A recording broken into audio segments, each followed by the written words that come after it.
¿Sabías que el fundamento de la Iglesia Católica podría no ser lo que siempre te enseñaron? Es posible que te hayan dicho que todo comenzó con un hombre llamado Pedro, el apóstol de Jesús.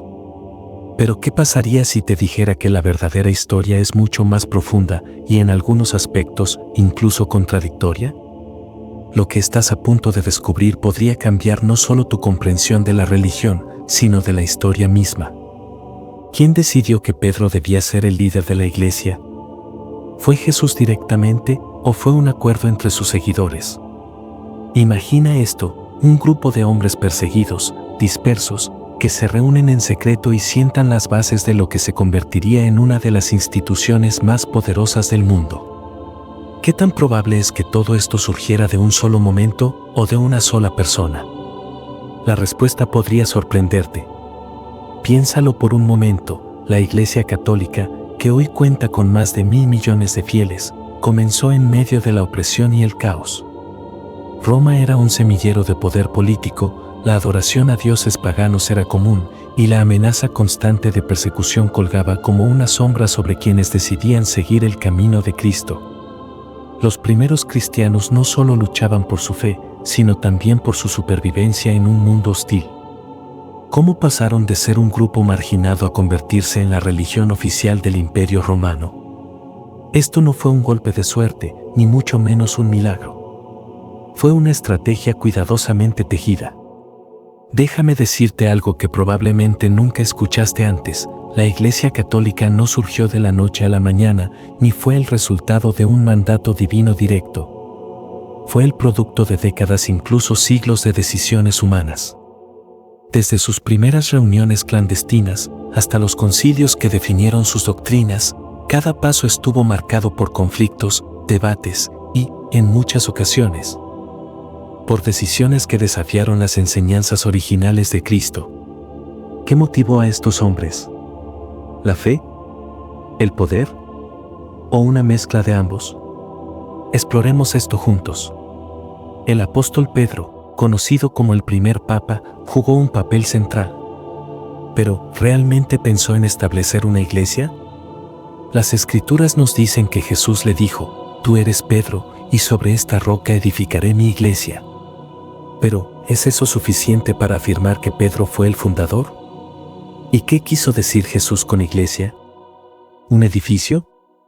¿Una institución? ¿O algo completamente diferente? Las palabras de Jesús han sido interpretadas de tantas maneras que han causado divisiones durante siglos. Y aquí está la parte sorprendente: la Biblia nunca menciona una iglesia católica como tal. De hecho, el término católico, que significa universal, no apareció sino hasta años después de la muerte de los apóstoles.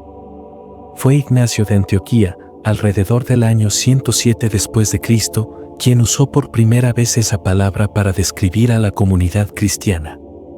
Entonces, si los apóstoles originales no usaron este término, ¿quién decidió que la iglesia debía llamarse así? ¿Y por qué? Para entenderlo, debemos retroceder en el tiempo y analizar los primeros años del cristianismo. Imaginemos un movimiento revolucionario, liderado por pescadores, recaudadores de impuestos y marginados, que intentaban difundir un mensaje radical: ama a tu enemigo, Dios está dentro de ti. El reino no es de este mundo. Un mensaje que desafiaba tanto las normas religiosas como las estructuras sociales de la época. La persecución fue brutal. Los cristianos eran ejecutados en las arenas romanas, considerados herejes, enemigos del Estado. Entonces, ¿cómo pasó este grupo marginado de ser perseguido a ganar el favor de los emperadores? Aquí es donde entra en juego Constantino el Grande. Su conversión al cristianismo en el siglo IV fue un punto de inflexión. Pero espera, no creas que fue simplemente un acto de fe. Constantino fue un estratega. Un hombre que entendió el poder de la religión como una herramienta para unificar un imperio fracturado. En el año 313 después de Cristo, emitió el Edicto de Milán, que legalizó el cristianismo y puso fin oficialmente a las persecuciones. Sin embargo, su interés por la fe cristiana no fue del todo altruista. ¿Podría ser que utilizó el cristianismo como un instrumento político para consolidar su poder? La base de la Iglesia Católica, tal como la conocemos hoy, comenzó a tomar forma en el Concilio de Nicea, celebrado en el año 325. En este encuentro histórico, los líderes cristianos se reunieron bajo la supervisión directa de Constantino para debatir cuestiones fundamentales. ¿Jesús era completamente divino, completamente humano, o una mezcla de ambos? Estas decisiones no solo definieron la teología oficial del cristianismo, sino que también sentaron las bases para una institución que dominaría la política, la cultura y la espiritualidad del mundo occidental durante siglos. Pero no te equivoques, este no fue un proceso limpio ni ordenado. Hubo traiciones, disputas internas y, en algunos casos, incluso violencia. Muchos cristianos que no estaban de acuerdo con las decisiones tomadas en esos concilios fueron perseguidos por sus propios hermanos en la fe. Sí, los mismos seguidores de Cristo que una vez fueron víctimas de la persecución romana, ahora perseguían a otros. Esto nos lleva a una conclusión inevitable. La creación de la Iglesia Católica no fue solo una cuestión de fe, sino también una lucha de poder y control. Y aquí surge una pregunta inquietante: ¿cuánto de lo que hoy consideramos católico proviene realmente de las enseñanzas originales de Jesús, y cuánto fue moldeado por decisiones políticas y humanas a lo largo de los siglos? Esto no es una crítica, es una invitación a la reflexión. ¿Alguna vez te has preguntado por qué ciertas doctrinas son como son? ¿Por qué algunos libros fueron incluidos en la Biblia mientras que otros fueron descartados?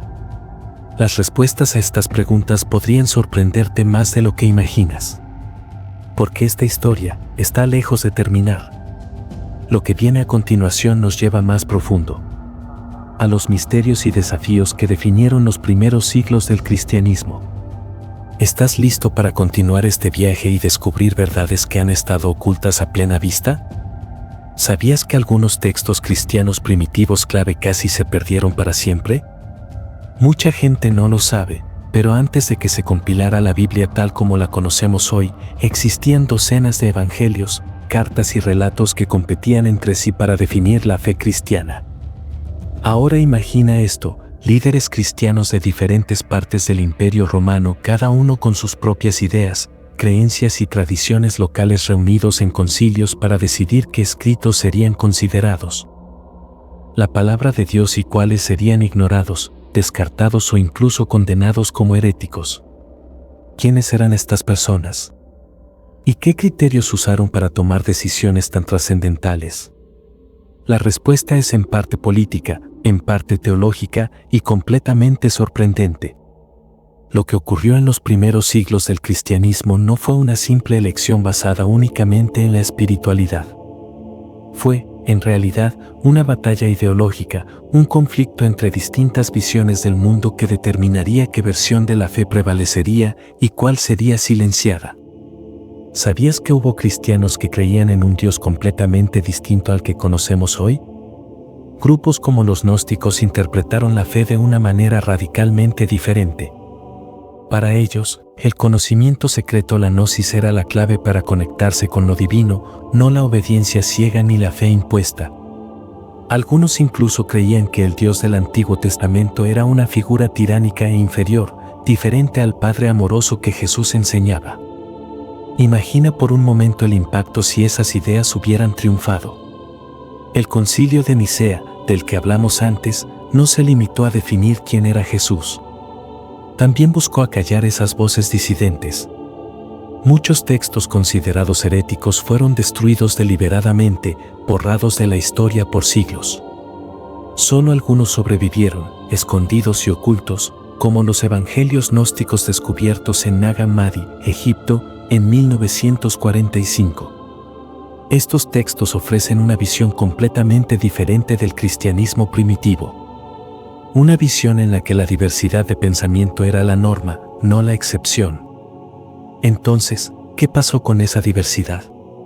¿Cómo se eliminó? ¿Y qué implica eso para la fe que conocemos hoy? Hablemos de Pedro y de su supuesta primacía en la Iglesia. Si bien la tradición católica sostiene que fue el primer papa, la evidencia histórica es mucho más ambigua. En el libro de los Hechos de los Apóstoles, Pedro juega un papel importante, sí, pero nunca se le describe como el líder absoluto. De hecho, en el Concilio de Jerusalén, un evento clave en el cristianismo primitivo, parece que Santiago, el hermano de Jesús, tenía una posición incluso más prominente. Entonces, ¿de dónde viene la idea de que Pedro era la roca sobre la que se fundó la iglesia? Aquí es donde entra en juego una mezcla compleja de interpretación teológica y construcción institucional. A lo largo del tiempo, el versículo "Tú eres Pedro, y sobre esta roca edificaré mi iglesia" fue interpretado como una designación directa de Jesús. Aunque muchos estudiosos hoy consideran que esta afirmación pudo haber sido una construcción posterior para legitimar la autoridad romana. ¿Te imaginas que uno de los pilares de la iglesia podría estar basado más en la tradición que en la evidencia histórica directa? Otro aspecto intrigante es el papel de Roma. ¿Por qué se convirtió en el centro del cristianismo si Jesús vivió y murió en Jerusalén? La respuesta está profundamente arraigada en la política imperial romana. Roma no solo era la capital del imperio, sino también el símbolo máximo de poder universal. Al establecer su base allí, la Iglesia Católica no solo buscaba la autoridad espiritual, también anhelaba la legitimidad política y geoestratégica. Esto explica por qué los primeros papas trabajaron tan arduamente para consolidar su poder en Roma y extender su influencia a otras regiones. Pero el camino no fue sencillo. El desarrollo de la Iglesia Católica estuvo plagado de conflictos internos, tensiones políticas y disputas de poder que, en muchos casos, reflejan más la lucha humana que la inspiración divina. ¿Sabías que hubo un momento en la historia en el que 3 personas diferentes afirmaban simultáneamente ser el Papa legítimo?